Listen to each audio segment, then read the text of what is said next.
Welcome to the Lifestyle MD podcast, a podcast dedicated to high-achieving women who are conquering their careers while striving for total wellness.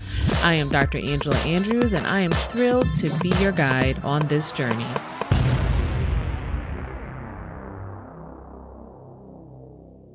Hello, welcome to another episode of the Lifestyle MD. I am Dr. Angela, and I am excited to introduce Cara-Michele Nether. She is a licensed acupuncturist, functional nutrition counselor, and certified personal trainer. I had the pleasure of talking with her, and we have a lot of synergies around taking care of women, or at least helping them live their best lives. And her vision is to support 10,000 women between the ages of 45 and 65 to feel strong enough to care for their loved ones and lead impactful change in the world around them. Thank you so much for joining me today, Cara. Thank you. Thank you so much, Dr. Angela. I'm super excited to be able to be here with you and your audience. So thank you very much for this opportunity. Well, first of all, I have to say I'm excited to know that there are other women out there who are doing the good work of helping people like us and people around us to just live their best lives and to get out of that hamster wheel, right? You shared about how you got to where you are today. 3 things that people need to know. What are those 3 main things that we're going to be sharing today? You know, I really wanted to make sure that your audience was able to leave this time, our time together, with some very clear strategies that they can implement right away to build more consistency with the healthcare, self-care routines that they know that they really need for themselves. So I thought we would talk about the benefit of being really clear about the vision that we have for ourselves and how we want to show up in the world. Because really, you know, in the end, it's about relationships. That's what we're doing, a lot of this great stuff, and we're pushing ourselves and trying to share and do all these great stuff in the world because we're trying to have solid relationships with people and projects that we care about. And then I thought we would talk about, you know, how do we make our self-care journey simpler and easier so that we don't struggle so much through that. And then I thought we'd spend a couple minutes kind of pointing to those basic self-care practices that we all know build mental and physical energy in our life. And maybe we can just shine a light on some of those and clarify that for folks. I love that. I'm really looking forward to engaging in this conversation with you because I think we have a lot in common. Before we jump into it, I want to make sure I remind our listeners, if you are new to this podcast, please do subscribe so you can hear future episodes. And if you are not new and you've been following for a while, please leave a review so other people can find us. Okay, so I would like to start with what motivated you to start coaching and to engage in this kind of programming and education in the first place. You know, I've had a very windy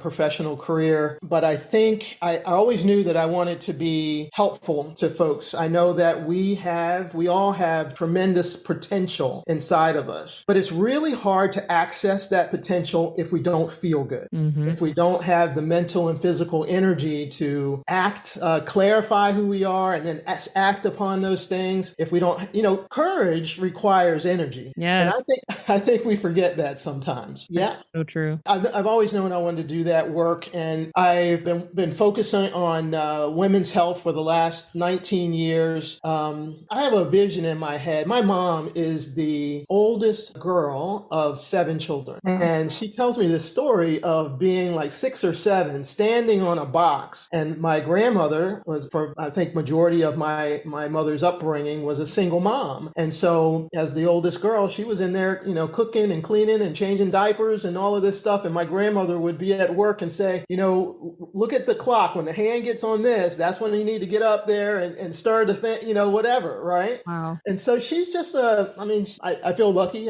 She's a wonderful person, and she's just a born caregiver, you know. So my grandmother lived with my nuclear family, my mom and dad, my brother and I, from the time I was 5, and she passed away when I was 21. But holidays, everybody would come to my parents' home, you know, with 6 other siblings and a partner, and then kids. It was busy. And I loved having everybody there, but part of me, Dr. Angela, I dreaded it a little bit because I saw how hard my mom worked.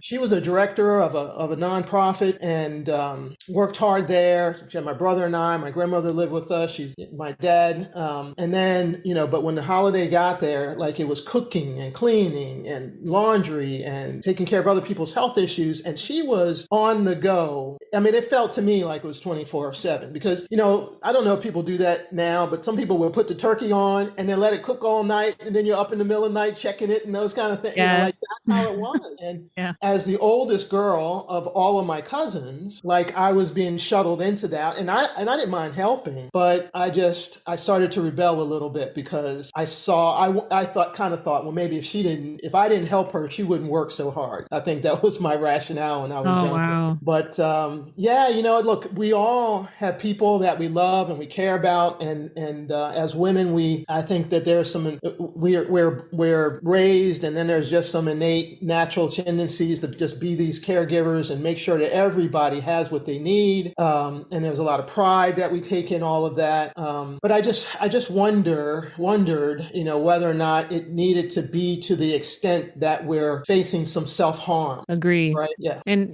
kind of piggybacking off of that a little bit, I found myself very early on rebelling. Not, I didn't have the same kind of story, but growing up, my father had 13 brothers and sisters, and we had a very large family. We did things always together. And I never really saw myself as wanting to, I never felt like I was going to be a caregiver. I didn't want to be a parent, so to speak. I wasn't, I was always just very driven, very academic, very, very education, all that kind of stuff. And then fast forward, become a stepmom and, have my own son, and things change. And I didn't realize it was in me all along, and I was fighting it. And you mentioned that innate character, those innate strengths and qualities that we possess, that, you can't really shake it. It's just the thing that you do. Yeah. And boy, oh boy, do I find myself fighting that for good and bad, right? Because it can wear you out. Yeah. If we're not careful, it certainly can. Absolutely. For sure.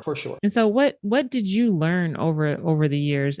How you've obviously have accumulated a lot of experience, and you do good work with women. How did you get to that point? How did you get from that, I don't want to do this, I don't want to be that person, to where you are now telling women and teaching women how to navigate and still be the powerful women that they can be? Yeah. It's kind of what you just said. Like, it's just there. If I see 20 different people a week, different people, much less people coming back in for, follow-up appointments, like it just shows like that no matter what, these women are going to make sure that everyone has what they need. It's a carpool situation, whether the church needs something, whether their spouse needs something, whether the parents need something. And this group, 45 to 65, I've heard them referred to us, I'm 55, I've heard us referred to as the sandwich generation, right? Like, a lot of these women still have kids that need support. Their parents are now starting to need some support. They're married, they have careers that we're still pushing forward, not ready to throw in the retirement towel yet. Married partners, we have community obligations, right? Oh boy, what about our own thing? Say that? I feel like you're looking right into my life right now. Look, I just see this over and over and over again. So, there's nothing magical about what I figured out, except I'm a good listener. Right. I've just listened to it over and over and over again. I have a client who is, I think she's 51, and is now the primary guardian, not only for her son, but for her 3 grandchildren. Wow. Like, these things they happen. They right? do. And so in watching folks do this, handle all of this well, and then I've seen a lot of people not handle it well. And unfortunately, the majority are in that latter group. They're not sleeping well. They've got a lot of pain and discomfort in their body.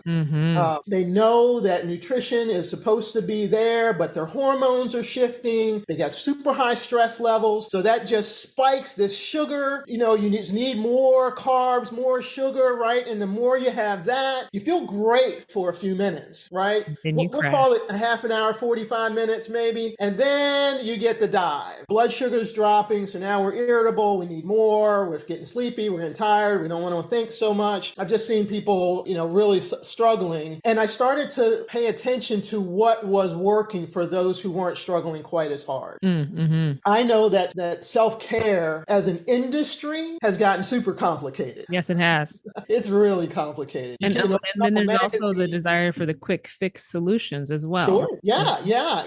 And because we have so much going on, I often think about my clients holding one of these huge serving trays, something that's like 4 or 5 feet across, right? And everybody body and everything is piled on top, and they're sinking a little under that weight, right? And so to know that they need and want to do a little better with their self-care. All of my clients are educated people. They know what it is they need to do for themselves. It's a matter of how do you get it in when you have this huge weight over you all the time. Yeah, that makes a lot of sense. And you very nicely summarize it here. Women who are 45 to 65 are often juggling multiple responsibilities, from children to parents to partners and careers, learning how to simplify health and wellness, making friends with consistency. I love that, consistency, and generate mental and physical energy is not just a desire, but a necessity for building meaningful relationships and the life that you want. So I see the same kind of patterns as you've seen. And that's kind of where our work overlaps a lot, both as a clinician and as a coach, but primarily as a clinician. A lot of my patients fall into this category. I would say probably more like the 40s to 65 group. Again, you know, they're still working, they're juggling all the responsibilities, and I'm tired. I can't lose weight. I have no energy. I'm dragging. I haven't always felt like this. Why are things so hard? And what they don't see as an outsider looking in is all the things that are just, there's so much accumulating for them at this stage in their life. And it's just all piling on, and they're not taking anything away. They're not putting things down, and they keep taking on more. And the more they take on, the less they take care of themselves. Yeah, absolutely. Absolutely. It's rough. And I'm like, and sometimes it's hard to tell to get people to see that. It's not necessarily anything, quote, medically always wrong. Sometimes it is. We got to rule that out. But more often than not, all of the things, right, that are wearing you down. Yeah, absolutely. I've seen the same thing over the years, that if I can support a client in getting a little more sleep, if I can support a client in being hydrated, fully hydrated more often, if I can support a client in balancing their blood sugar, eating more whole foods versus some of the processed or fast foods they're getting, if I can support a client in movement 2 or 3 times a week for maybe just a half an hour, it would be nice to do more. But if you're coming from zero, yes, a half an hour might be good, right? They can just be walking. Right? Mm-hmm. Yeah. And we're going to get into this, like starting with the truth of your relationship with these practices is super important. Yes. But if we can get folks in some kind of rhythm, some momentum with just a handful of things like that, their hot flashes seem to change. You know, their brain fog changed. They're starting to fit in their genes a little bit better. So it doesn't have to be anything drastic. And that's the thing, you know, like there's so much stuff out there that just says, you know, lift your body weight over your head for an hour, or, you know, like get rid of all your food, your junk food in your house and only eat watermelon for, you know, like, or whatever it is, right? I get it, you know, that people keep promoting these kind of things because that's how the human brain is, right? We're kind of one side or the other a lot. Right. All or nothing. All or nothing. But that's the kind of mentality that keeps us stuck. I agree, because you see these things that are the other end, that are like the all in, do it all perfectly. And you can look at that and say, well, I can't do that, so I might as well just stay where I am. Yeah, and exactly. I often find myself telling people, yeah, that's all fine and dandy. You could do this. You can go onto this really strict diet and really strict regimen, but answer this. Can you do it forever? We might as well be twins right here. It's really not rocket science though, right? It really isn't. It really isn't. Yeah. So but I get it. You know, look, I don't have any children. Mm-hmm. I have a business. I'm married. I got parents, and I have run a couple of communities. So I guess my point in saying that I just get it. You know, you add on a couple of kids there, and then, you know, life is like everybody's running on red line. I tease them all the time. I said, is your nose out of the water today? You know, like they're struggling along. So I get it that there's so much happening that you feel like you need it to work now. You need to fix it right now. So they, you know, I always have this vision. They're just running along and they grab whatever the flashy new program is and tuck it under their arm and they just keep right on going, right? Yeah. It makes it more complicated. And then also, Dr. Angela, I think that it creates the wrong kind of self-talk. When you fail, when it doesn't work, time and time again, is this twice a year? Is it 3 times a year? Is it 4 times a year? Over the span of, is it 20 years? Is it 30 years? We get tired of that. Mm-hmm. And then a lot of folks find it hard to start again, to keep having those conversations with themselves. And so they're like, you know what? I'm okay. Mm-hmm. The stories that we tell ourselves, because when you fail and then fail and then fail, instead of seeing it as an opportunity opportunity to do something different, it becomes like, I just can't do it. Yep. So where are your clients starting? What is the typical point A for one of your clients? They're educated folk, right? They're go-getters. Most of my clients, they've had a high formal education. They're running this and owning this, and most of them are partnered. Most of them have a handful of kids that are in transition themselves, right? They're out of high school, late high school years, they're in college, or they're out in the world, right? And still tethered, and they just are so confused. They come in because this is their mentality to keep learning information. They watch this podcast, they listen to that, they grab this magazine and this book, and a lot of the information is conflicting. Or they're trying to figure out how do they connect this piece and that piece together. Doesn't quite make sense, and we all like the flashy stuff. So they often come in and ask questions about these really radical diets. What are some of your favorites that have come up over and over again? Well, I think the one I hear about the most is keto. Keto. Oh, that's what I thought you were going to say. Keto. Yeah, I hear about it. Now, listen, I don't have a problem with any of these, right? Likewise. Like you can be vegan. You can be, if you only want to eat meat or you want to eat super low carb, all those different things. Yes. That's cool, right? And all of these things work. But I want to challenge our listeners today to understand why these different eating styles work. I want you to think about it like icebergs. Icebergs, you got this peak that's out of the water, but the vast majority of it is under the water. And all of these eating styles, when you grab a book, you can't see my bookshelf, but I got books on all of them, right? Because I want to understand what can I put together to help folks. But all of these different eating styles, we said keto, we said being vegan, vegetarian, paleo, low carb, paleo, all of those things. Every one of those eating styles, when you get under the water, they all say the exact same thing. They all say whole food. Whole food. That's right. Whole food. Cut back on some of the junk food. Make sure that you're hydrated. Make sure that you're exercising a bit. Make sure that you're getting good sleep. They all have a good, strong digestive system, right? Every single book. Yes. So, but the part that we see, the part that's flashy, the part everybody talks about is what separates them. But that's the only teeny bit at the top. So, it really doesn't matter to me what it is they want to do, as long as we get on top of these foundational pieces at the bottom. Yes. Oh my goodness. Yes. In my framework, I think of it in a very similar fashion. The foundation, I don't start talking about diet. I don't start talking about an exercise program, so to speak. We need to, first of all, understand what your why is. And we need to make sure those, again, you're sleeping well, your relationships are intact, you're making whole food choices, all of those things, you're drinking adequate water, like you're doing all those good. And then,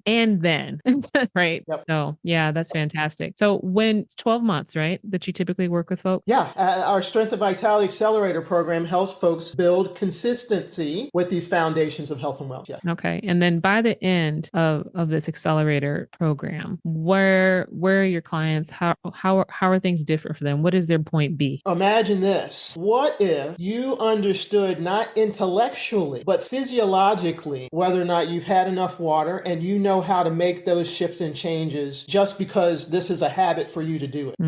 What if eating good food, having good food, it's not even the act of doing the practice, not just the eating or the sleeping, but how do we get ourselves primed and in position to do those things, right? So what if having food available that you can just reach over and grab, that make your brain kick on and your body energizes your body versus feeling sluggish after you eat? What if that was just a habit for you? Right. What if setting up your household space, your equipment, your whatever program you're going to follow, what if that was a habit to have that all set up for your exercise and it's just there for you? What if having your water bottles, whether you have one and you keep it filled up, you keep it out, you have figured out what are the mechanics? I call these mechanics. What are the mechanics that you need? What are the pieces that move together to create the routine or the environment so that you can get the water that you need, so that you're, again, mentally and physically strong, active, ready to go as you want to be? What if that was just how I live my life? Mm-hmm. That's where I'm wanting to take folks. And the bonus is, in this 12-month process, I tell my members that I expect that you're going to have at least 3, if not 4 or more opportunities to fall off the wagon here. And then to learn, how do I get started again? You see, this idea of trying to be perfect, it gets in the way. Mm-hmm. We are not going to be perfect with all of this. No. It just doesn't work that way. We've got too much on our plate. We got too many people involved, right? Everybody else's schedule's got to line up perfectly for me to be 100% with all of these things. That means my rhythm stays exactly the same, and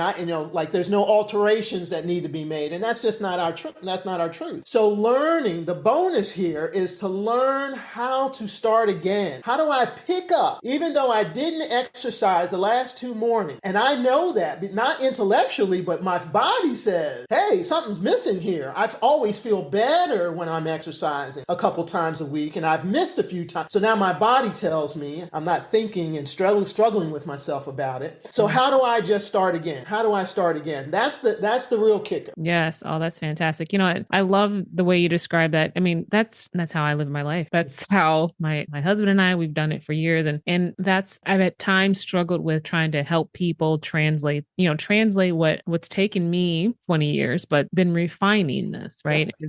It's just at this point, it's who I am, right? We were talking about water. I have a new practice, and in my office, the building doesn't really have great water. And water is so critical to my day, right? And one of the very first things I noticed when I moved into this space was, where am I getting water? I need water. So I right away got a subscription. Costco's not sponsoring me, but you can if you want. Went to Costco, got a little filter system, hot and cold, got my water, and I was set. I'm subleasing from another lovely physician and her assistant. I'm like, where are you guys getting water from? So, that's an example. So like something like that, it just becomes so intuitive and second nature to you that it's like, of course I'm going to have water. Of course I'm going to have access to that. Yep. I want you to tell us some stories before we get into a couple more details, and we'll go on to the next phase of this. Just want to remind people, Lifestyle MD have a coaching program. I'm excited to share the information that I'm learning in my practice and learning from my clients, and hoping that we can change lives. So if you're not already subscribing, please subscribe. You know someone else who might benefit, especially a busy working mom, a woman professional. Again, we tend to gravitate toward talking to those high achievers because too many things on the plate. Please share this with them. Okay, you've got some fun, interesting, helpful stories to share with us. Go ahead and share a story with us. Sure, absolutely. I see so many different women coming in, and everybody's story is very similar, but there's always just a little bit of personalization there. Everybody's got a little bit of different story, and I have clients that come in. One client in particular, she, the director of a nonprofit, has 2 kids at home. I want to say 15 and 20, maybe. Been married for 40 some years, but has never exercised intentionally a day in her life. Wow. Right. Yeah. Right. So, and this is one of the things I always want to remind folks, like, it's okay if you don't have a rhythm with all of these foundations of health and wellness, right? No, very few of us do. Right. Very few of us do. Right. So what we have to do is just say, and this is what we talked about with this particular client, is like, so what, have you seen anything that you really is exciting to you that you think you might want to participate in? And, the first thing that popped out in her mind was tennis. She said, I've never played, but I just feel like it might be fun, so to see her go from never having done anything to thinking about tennis to being able to practice and play 2 or 3 times a week now. Wow. It's just been an amazing journey. And she's done this over the last, we'll call it 4 years or so. And then, Dr. Angela, to see how her movement, this playing tennis, has opened up other health and wellness practices in her life. And again, this is a point that I always want to make for folks. When you get started with just one, it opens the door to others. It makes it easier. So now drinking water is a thing for her because, she's thirsty out there. Thirsty now, yeah. right? Yes. And she notices that her knees and her back hurt less after practicing when she's hydrated. Mm. So she wants to go and play well, right? So she's hydrating, between the sessions, on days off, afterwards, prior to it, right? Yeah. She also notices that because she's drinking more water and she's moving around, that junk food, the chips and all of that she was having before, she doesn't feel as good when she's eating that way. So, again, I know that I'm sure your clients are the same. We're going to handle it. We're going to take care of it. We're go-getter people, but we don't need to be perfect with any of this. We just have to choose to make our focus consistency versus perfection. Yes. All we need to do is get that flywheel moving. Are you familiar with that idea of the flywheel? Yeah, we just need to get it moving. Because when you do that, you start to notice that you feel different, feel better. And then when you slip back, you don't want to stay over there. You don't want to feel sluggish. You don't want the Too good on brain the other fog. side. Then you start fixing it yourself, you see. You start to make the corrections. All the time. This is what I tell clients. This is how it's going to be. We're going to talk about this. We're going to come up with a plan. We're going to pick one or two things, small things. You can get started just a little bit. And then you're going to start to feel better. And they all light up. Yeah, great, right? And then I said, then the next thing is going to be a month. We'll give you 30 days. And then you're going to change. You're going to think that because I've been so good with this, I don't need to be as keep that rhythm going. And then you're going to fall off. You're going to have that sleeve of cookies, or you're going to, skip your exercise for a couple weeks or whatever it's going to be, right? You're going to stay up super late, and then you're going to come in and you're going to tell me how bad you're feeling, right? And I'm going to say, well, how's your food been? How's your water been? How's your sleep been? And you're going to say, oh, no, I'm on it. I'm perfect. I'm on it. And I'm going to say, well, tell me about it anyway. Oh, no, Cara-Michele, I got it. Well, just humor me. Tell me about it. And then we're going to discover that you slipped off a little bit. And then you're going to start again. And then you're going to feel good. And then the time between, you're going to start to make the associations yourself. You're going to know that when you have that brain fog, or you don't want to get up in the morning, or your back's hurting more, you're going to start to check. How's my water been? How's this been? How's that been? And then you're going to make these shifts yourself. She noticed that when she wasn't on top of those things, she wanted to make the changes herself, because she's enjoying her life as it is now and how she's showing up in it. Yeah, it becomes a self-fulfilling prophecy, right? Where, one good change begets another. And people,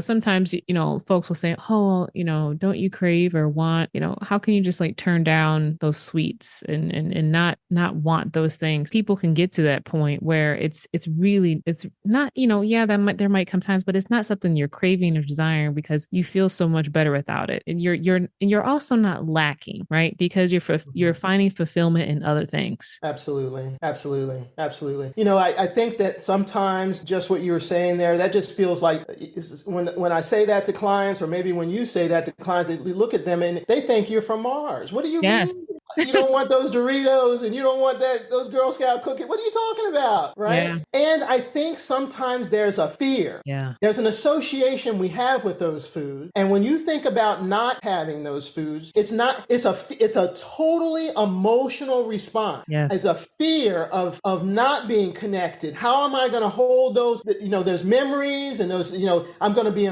connected with family, and this is what everybody else is eating. What's going to happen? I get that. I absolutely get that. Yeah. And helping people sometimes to make the connection to why they feel so strong about it. Sometimes they don't, actually, I would say not even sometimes, most time they have no idea why it has such a stronghold on them. So I have a client, well, actually seems like both of my clients recently are really into Coke. So, right. That's a big one. And with this one particular client, she's actually been able to give it up. First, she had to connect with why was this so important to her, because this is very important to me. I'm like, but why? No, tell me more, but why? Digging. And it was something that she shared with her father, who's now passed. And that's not the only thing, but she was making a very strong emotional connection. It was all the feelings associated with, which really have nothing to do with the Coke itself, right? It's what it conjures up for her, right? And so helping people make that connection, then it's like, oh, now you understand the why. Now, is there another way we can stir that up without having to turn to the Coke? That's right. And once you understand understand that, then you can see that there are other connections that she has with her father.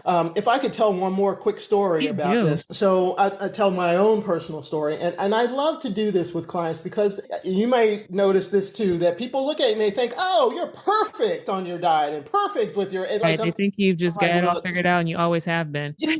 I'm like, look, don't put that on me. Don't put that kind of perfection on me because that's not true, right? Mm. So, I was saying how my mom has been cooking and taking care of folks for forever. And man, it paid off for us because she is a fantastic cook, right? Mm-hmm. Like one of those, a cook, right? Like go in the refrigerator, pull all these different things together and whip up something that it just knocks your socks off, right? And so when the holidays come around, well, first of all, whenever I go back to my parents' home, I just turn into a 7-year-old again. I'm looking in the pantries, I'm looking around, seeing what they have going on in there, right? And I had just had to work on that over the years, right? Yeah. And I got better with that. But every holiday when she would make Christmas time, there's the only time of year she makes this cornbread stuff, and it is homemade gravy. I mean, it's just the best, right? And clients will often say, "Well, Cara-Michele, are you going to see your parents? What are you going to? Are you not going to have this? You're not." I'm like, "Doggone it, yes I Yes, I am. am. Yes, I am. What are you talking about? One time a year. One time a year this shows up, right?" And so I think that it's really important for us to take the time to sort out what do these foods really mean? What's really important? What are we eating just because it's there versus, it's like for that stuffing for me, that's my mom, right? I love it. And it's delicious. It only shows up one time a year. So I have it. And I just allow myself to do that. Now, where I can't do that quite so much now is because I have an autoimmune concern, and eating gluten is a thing for me. So the cornbread stuffing I can have, but the pumpkin pie, the wheat crust, cream cheese pound cake, like I just have to let those things go because I'm just going to feel miserable for like 2 weeks And if I that's not have worth that. it. Not just the gluten, but also the sugar is just really gonna throw me for a loop, right? And so what I've learned to do is I've learned to bake myself. And so I found I've done all kinds of experimenting. Like talk to my wife, man. Some of it's worked and some of it hasn't, right? I know myself, and I like to. I got a little sweet tooth, and I'm gonna want some things as my week goes along, as well. Certainly during these holidays, right? And so I've just learned to bake using other types of flours and different types of sweeteners that aren't cane sugar, and I've really hit some home runs lately. All right now. So when I go, my family's interested in what I have. Nice. Right, when I will often make stuff so that clients will have a chance to taste it so that they can see that it doesn't always have to be exactly the same. Because when it comes to foods, I think that we're trying to tick some boxes for ourselves. So for example, let's say we're stressed. We may want salty, crunchy, whatever, right? But it's helpful, I think, to know what those things are that you're trying to get towards. I have, and we could be talking with our therapist to try to understand why we're using food to help ourselves, right? And that's a great thing to do, and it's an important thing to do. But I'm going to tell you, I've been working on this for a number of years now, right? It's much better for me to just go ahead and figure out how I can have the lesser evil of all of this and tick the boxes that I need. The baked good that has this much, that tastes this sweet, has a little icing on it, that doesn't throw my blood sugar off, doesn't mess with my immune system, all of those kind of things. Yes. So, we have to give ourselves a little grace. Absolutely. And I love what you said about that too, because I was pointing the finger at myself. I'm the salty, crunchy. That's my stress go-to. I can't have anything with dairy or whey. And so when I'm going to get-togethers and family gatherings, I make sure to bring things that I can eat. So I'm bringing something, but it's going to be something I know that I can eat. That way I know that when I get there, I'm not going to have to search for options and I'm going to feel comfortable with my choices. And I love that you're modeling, like you said, still check that box. box. We have cravings, and especially women, as our hormones fluctuate, different times in our cycle during the postmenopausal, menopausal phases of life, our body is naturally going to crave certain things. First of all, recognizing that and then learning how to fill that void or address that craving without going completely overboard is really important. So yeah, I love that. I love that. And, having something that you can have, but I bet you also make sure it's something you want to have. Oh, yes. It's not going to be bad, like bad, nasty. No, we don't No, want to for do sure. that. No, it's going to be something yummy. So what has been the most challenging aspect of moving these women along this trajectory to where it becomes a habit and to where they just naturally gravitate toward doing those things that are good for their body? As I heard you developing this question, I started to get teary-eyed. Oh, I think the toughest part is watching or supporting women into not, I think there's a lot of shame that shows up in not being able to nail this new practice the first time. I don't know how to say it more in a different way, that it's not about being perfect. The journey is not about perfection. The journey is just about consistency. And I spend a lot of time trying to clarify, what do I mean by consistency? Because I think that sometimes people just sandwich those two together, consistency and perfection. And I just see a lot of folks struggling with that. I want to make sure that no one feels like they're in this process alone. I want struggling to be as minimal as it possibly can be. Our customer support is over the top because I know how much they're managing, and I know how much it took for them to decide to step into this process. The courage that it took to try again. We talked about that just a minute ago. Even trying to hold their hands as much as I can, I feel that from them. right. How many times have you connected with a member and then they always start the conversation off of what they're doing wrong? Yes, yes, yes. That is almost the script to a T all the time. Yeah, absolutely. And it's heartbreaking to me because, I try to be respectful of what it is that they want to say. And as soon as I can, though, I just flip it. Well, Yes. tell me everything that's going well. Yes. Last time we spoke, you were telling me how good you were with your water and you were really loving your exercise routine and you were stretching every other day. How's that going? Oh, yeah, well, that's still in place. I'm like, daggone it, let's start there. Yes. Yes. My clients and patients think I'm a broken record by this point because I'm like, whoa, whoa, whoa, whoa, whoa, whoa. But what's good? Let's talk about what's good. And a lot of times there's things that we take for granted, right? That are happening because you think is just how it's supposed to be. We should celebrate all the things. Yeah. So important. Yeah. So important that we pause and do that. Absolutely. I wouldn't consider myself to be an overly religious person, but I do believe that we are spiritual beings riding in these physical bodies with this CPU computer, initiating our movements and what it is we say and do in the world. And yes, we want to be thankful for the body that we have. Not everybody has a body that has limbs that work, right? Not everybody has a brain that can do these computations and hold on to these feelings, has the control to be able to say what it is we want to say. And like there's a lot going on over here that is easy to take for granted. Our bodies are here. They're supporting us, acknowledging that, said to a client, man, did you thank your feet today? When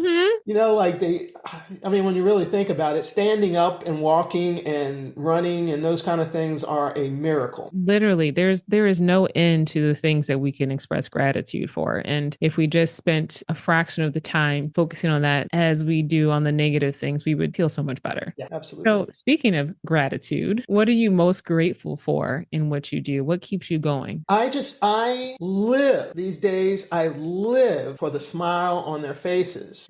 When we clear off all the things that they're not doing well, and we really start to shine a light on how far they've come. We were just saying before that having the awareness that water is really something, not just water, but being fully hydrated, what that does for me, and then to acknowledge that this is a part of how I identify now. I identify identify as a person who drinks a fair amount of water every day. Yes. I identify as a person who stretches and exercises regularly. And to see that in their body posture, in their eyes, in their smile, and how all of a sudden they're so protective of that part of themselves. You know, like, well, so-and-so wanted me to skip this and go there. And I just told them, look, I can do it, but in the afternoon, because I got to get my exercise in and I got to get some food together. So I have my lunch. And I'm like, yeah, girl. Yes. I live for that these days. Oh my God, that's just so rewarding. I'm so happy for your clients, and I'm so happy that they are being able to be blessed by you, and that you are just pouring into them and helping them just like live life, because that goes on and helps other people, right? Because if they're Absolutely. doing well, everyone around them stands to flourish. Yeah. That's such a beautiful thing. Oh, Yeah. And in the end, again, that's what it's all about. Listen, I tell clients all the time, if you don't have anything important going on in your life, you don't have people counting on you, you don't have projects you want to move forward, you don't have community things that you can better, stay on the couch with the Cheetos. Right? Don't even bother, because this is not, making changes isn't the easiest thing in the world to do. Right. But that's never anyone that I deal with, and I'm sure no one you deal with. Having this clear understanding of the woman that you're trying to be, how you want to show up in the world, and who deserves that person to show up when they're interacting with you. I mean, like that's what it's all about, these relationships. Absolutely. So, we've covered a lot of like varying points here today. What are some key takeaways, or anything else you want to leave us with before we kind of transition and wrap things up? Just to expand on what I just said a moment ago, it's worth it to take a few minutes, several times, because we can never come up with all of this, our values, bring forward who you are, who you want to be, what's important to you. And, at first blush, people always say, well, yeah, I know what's important to me. But when you start to press them on it a little bit, it doesn't quite come out, right? They got to think about it a little bit more. And maybe we did this 20 years ago or 40 years ago, in some college course or something like that. But many women have not thought about this in a long time. And I guarantee you that their values, what's important to them at 50 or 60 is very different than what it was at 25. Yeah. Right. So you were saying that you really think that clarifying your why, right? And so that's the same here. I call it your you and for who. Yes. Like, if you understand the woman of your dreams, my question is, if you were to become the woman of your dream, who would you be? That's worth a think, I think. That's worth a ponder, right? Yeah. And oftentimes, doing that in small spurts, once or twice a week is the way to do that, because you think about it a little bit and then you stop thinking about it consciously, but you're subconsciously thinking about it, right? So to clarify that, who are you trying to be, and who deserves that best version of you? And here's why that's useful. When you have that in front of you, and so that's the thing, like, you can't write this stuff down and then put it in a book on the shelf, right? You gotta get it up front, because we're constantly being bombarded with what other people want us to do, and it's easy to skip and miss what it is that I know I want my life to represent, right? And so when you have that up in front, when you're trying to make one of the hundreds of decisions that we're making every day, and we're just going to take this little teeny corner over on the side. When you look at all the big field of decisions that you're making, we'll just look at the little one that's called self-care, right? When you're making that decision, you're faced at a Y in the road. Am I going to go the way that feels comfortable and I'm accustomed to, or am I going to try something different? And when you have that value out there, when you have the woman that you're trying to become, when you have the people who need the best version of you out there in front, it's much easier to take the second route, right? Because you have something that you're doing it for, right? You got a vision out there. So I really would encourage folks to take some time and really dig in. Ask yourself that question: if I was to become the woman of my dreams, who would I be? And just kind of just jot this stuff down, right? And then, who deserves the best version of me? The second tip that I want to offer is, again, making changes is not easy. And especially when you've got this big platter of responsibility hanging over your head every day. So why not make self-care as easy as you can make it? This is what I want to stick in your head. Make it ridiculously easy. Yes. Ridiculously easy. easy, right? So when folks start our Strength and Vitality Accelerator process, the whole goal of it is we just do a little bit at a time over time, right? And by doing that, you start to build that consistency and momentum, right? You can't help it. You just keep doing a little bit, right? And it starts to stick to you. You become the person who does X, Y, and Z. But the first week in the program, we are stretching for 5 minutes 3 times a week. Wow. Right? Every time we do that, every time I start a new member, they turn to me and they say, well, is this all you want me to do? Is that it? And I'm like, yes. Yeah. That's all I want you to do, right? Yeah. Because I want them to succeed. Yes. I want them to win. I want them to be successful. I want them to check it off with a big old smile and say, oh, okay, that's all she wants. I did it, right? Right. Because again, we're trying to become a person who stretches regularly. Yeah. Right? Anybody can get started. We've all gotten started 1 trillion times, but that's not the game we want to play anymore. We want this consistency, right? And we want to learn how to get back on when we fall. So keep it as simple as you can make. Make it so that you're like, is it worth going for that 2-minute walk? But then I want you to do it. Say you're just going to do that 3 times a week. You're going to drink, if you're not drinking very much water, so let's say you're at 24 ounces. Let's be consistent with 24 ounces. And then let's not go from 24 to 100. No. Let's go from 24. Let's add 4 to 8 ounces. So let's say we're at 30 ounces now. Let's do that for 7 days, 10 days, until it's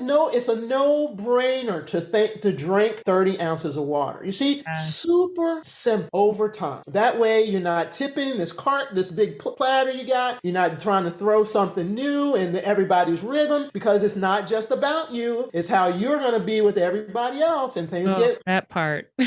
Yeah, right? If you go in the kitchen and clean out anything in a bag, anything with a barcode on it, somebody's going to be upset, right? It's not just about you. Right? We don't need to do that. I think that's the rub for a lot of people, right? It's very rough. It's very rough. Yeah. We want to add in a little bit versus trying to take stuff away. Like if you're adding in more water over time, then you're going to get to the point that when you start to have that soda, it's not going to taste so good. It's not going to feel so good.